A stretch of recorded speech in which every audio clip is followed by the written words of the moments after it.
Hello, everyone. Welcome to week 6.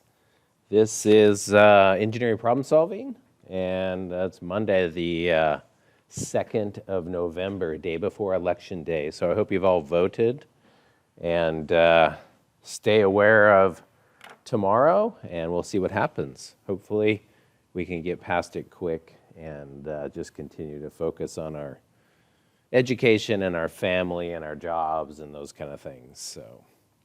I want to go over the exam kind of fairly quickly and then talk about instrument drawing. So a big part of engineering problem solving, as you have guessed, is graphics. So we're going to continue with graphics, but just one more week. So I've kind of laid out the term to finish up. We are at the halfway point, but we're really a little past that because of the Thanksgiving break. So let's look at the calendar just real quick. All right, don't know what the Creative Cloud thing is, but we'll make it go away, and we'll head into 120 and the calendar. All right, so here we are at November 2nd. We're going to have an assignment A9 today. We'll have A10. A9, today's assignment's not due till Friday. These assignments can take you a little bit longer because they're instrument drawings, so I gave you until Friday to get it done. We will have a quiz on Friday. We'll have a quiz the following Friday. Then there'll be exam 2 on the 21st. You can see that we have Thanksgiving break in here, where I'm going to have no responsibilities for you. And then we'll go into a project after we do a little bit of Excel in week 7 and a little additive manufacturing in week 8, and then a project. So usually that's a pretty fun project. It's self-defined, so you can think about what you might want to do. I'll try to introduce that. Maybe I'll do it this week so you can start thinking about it, but more than likely it'll be in week 7 I introduce it. So, all right, let's go over the quiz, actually the exam. Here it is. And a couple things going on here. You were asked to draw the front, the top and the right side view only, and also a isometric sketch of this part showing the back and the left side. So that's the first thing you have to kind of zoom in on. This is the front, this is the right side, and then of course the top is here, so the back would be here, and then the left side would be over here. So, most of you did really well on the 3 views. Some of you have some extra lines in there, and some of you are missing some hidden lines. But overall, nice job, you did good. If we look at the front view, from the front view, we should see this rectangle, and then this is going to show up as a rectangle also. So that front view, I think I can scoot it over. I'm going to make it a little smaller here, right? But it's going to be a rectangle and then another rectangle. So that's this down here. This will be the front view. And then it goes all the way up to make its total height. So that's up to here. And then I see this triangular piece. So it comes over some, and then it drops down. So I might be a little out of scale, but I just want to work my way through it with you. So that's going to be the front view, visible edges, right? Visible edges.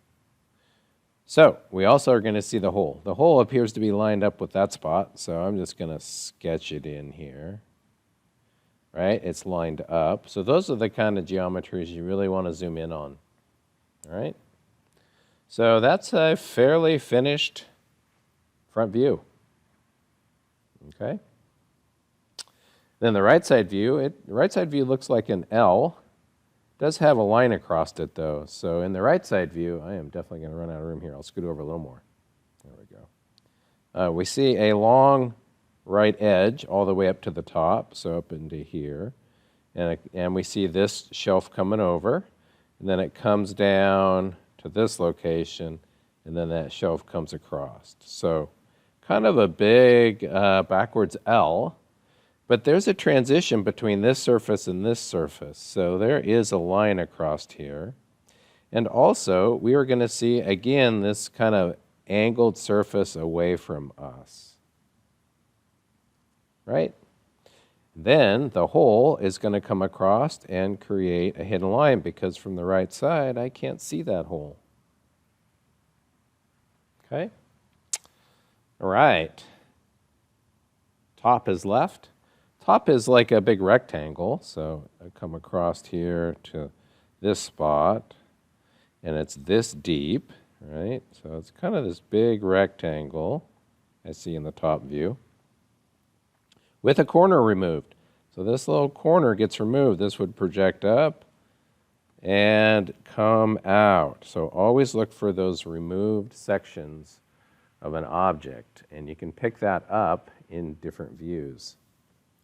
All right, and then of course we see this long, this space in the back. Looks like it's about halfway. It's not all the way to this corner, right? But it does go the entire way. And then we're going to see that rectangle up there, or that square. So actually that should line up with that. So that was not good for me. It should project up to there. And it really should have been a square, so I do have some proportions off. But visible lines are all accounted for. It looks like this is in the center, so it's going to have its hidden lines for the hole there. Voila. Front, top, side. Front, right side, and top. And those named views go below the view. So here's one of yours. Very nicely done.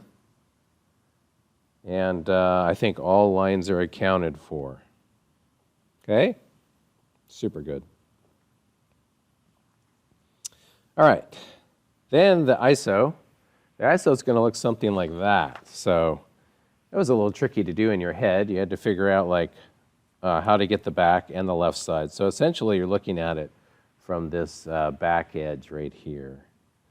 So we'll see this big flat surface back here, and it will have a hole in it.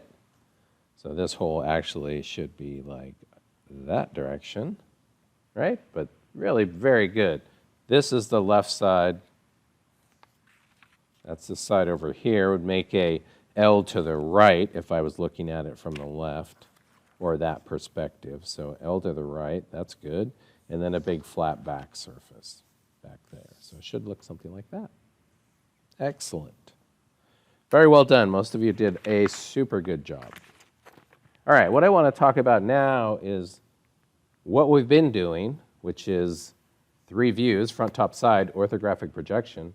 But I want to talk about using instruments and also starting to place dimensions. So the way we do that is normally with a t-square.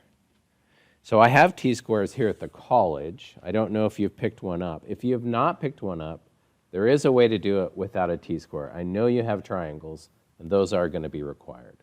But I'm going to show it to you with the t-square and then what the option would be if you don't have a t-square for instrument drawing. Instrument drawing means we're not sketching anymore, but we're using pencil, and we're going to use triangles. Here we go. Triangles, right? And we're going to have clean, crisp, perfect lines. We are going to measure everything with our scales. So here's the scale that I'll use, right? And we're going to be as precise as possible. We will only be able to be as precise as the thickness of our pencil, right? But it'll be a nice, clean drawing. All right, so the first thing you do is you do need a table that has a 90-degree edge for your t-square. I'm going to move the camera up. So hopefully you can pick up what I'm doing here. All right, and I think I will reduce myself and give you a bigger screen.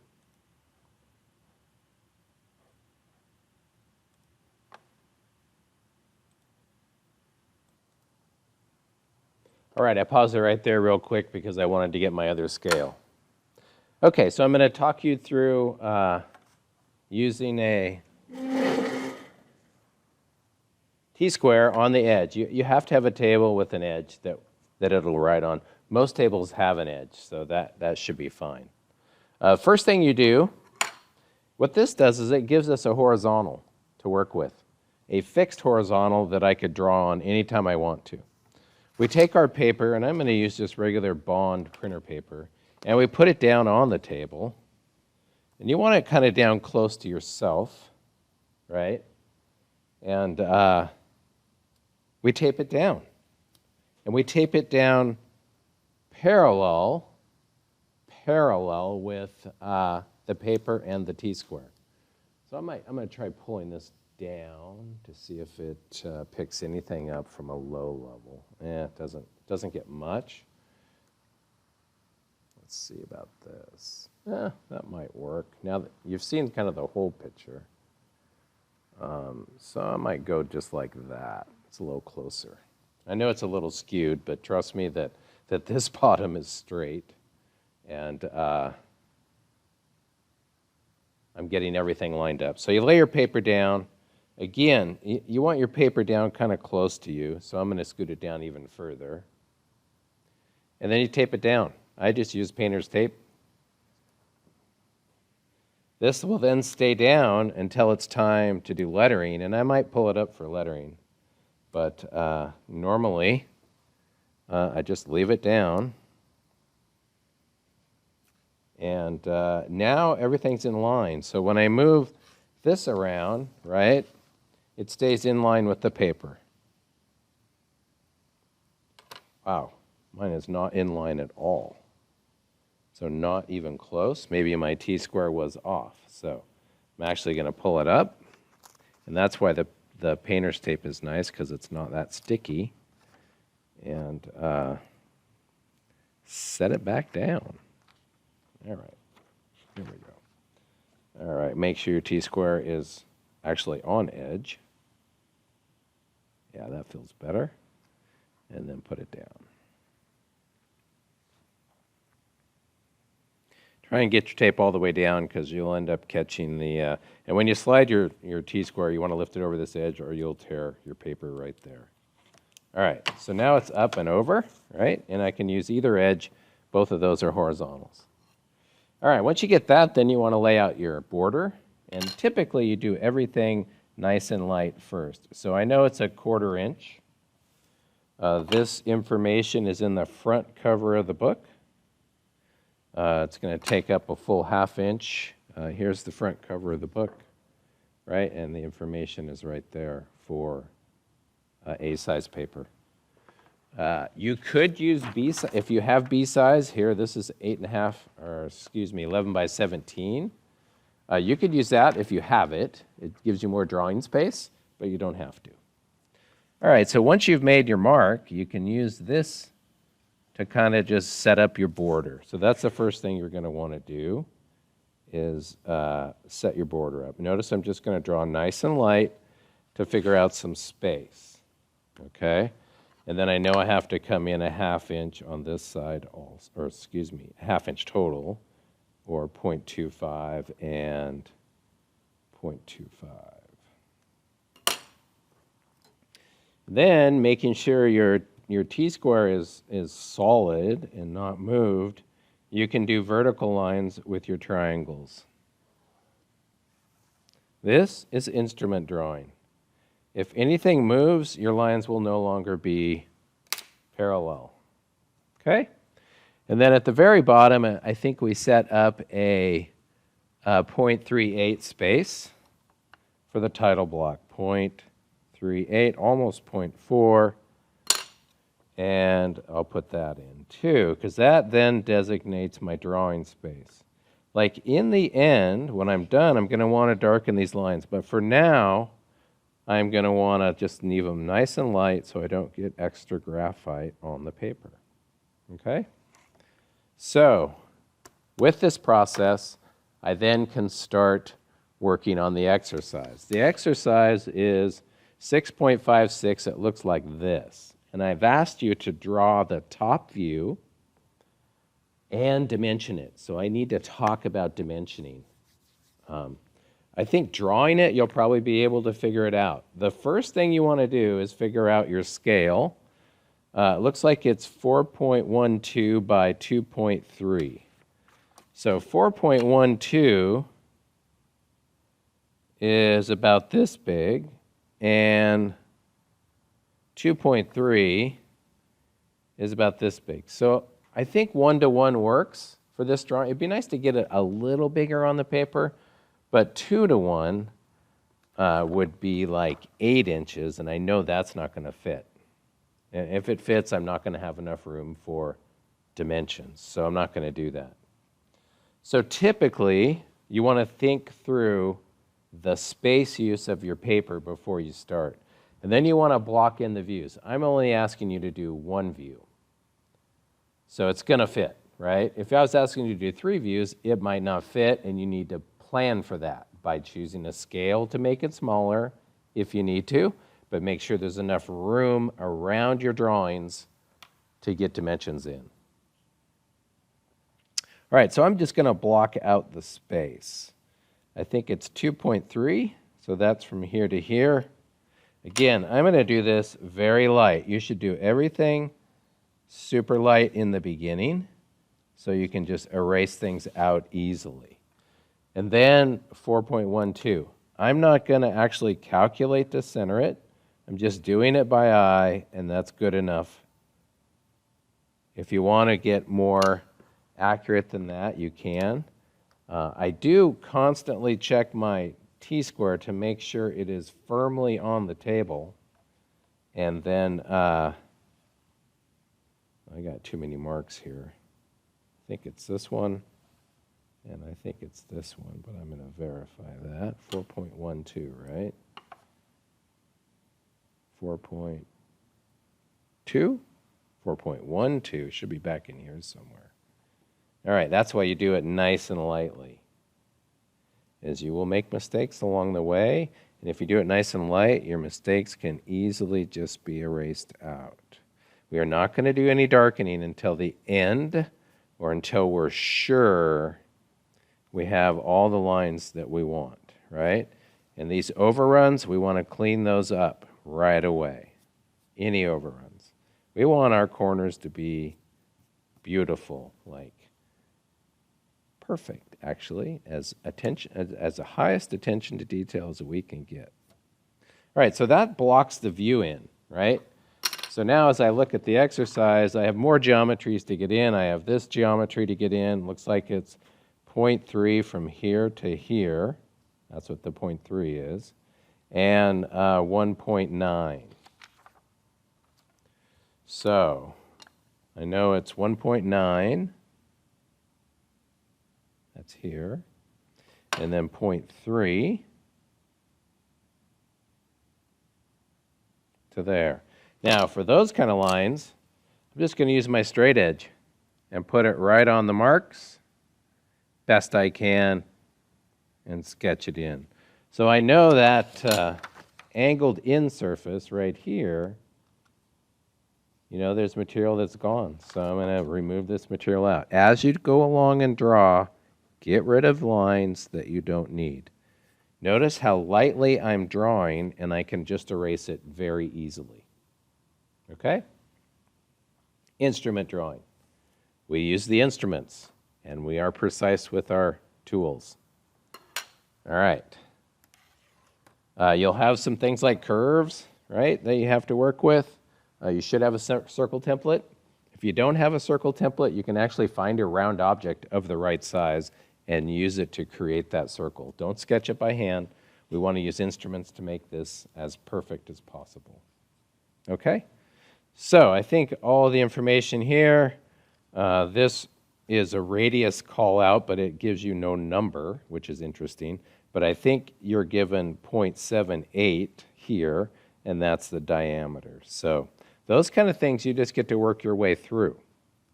Now, dimensioning. This three-dimensional object is dimensioned, but that's so we know what kind of size we're dealing with. Typically, we do not dimension 3D objects. Those are just for pictorial purposes. Like on your exam, it's just to give a feel The three views and the ISO kind of give you a feeling for the object. We dimension these primary views. That's what we dimension. We never, ever dimension to a hidden line. So if there's a hidden line, we do not dimension to it. That would mean that we would not dimension the hole here. We would dimension the hole here, where it shows up as a visible line. All right, your goal for dimensioning. I'm going to start writing some things down for you. Full size description.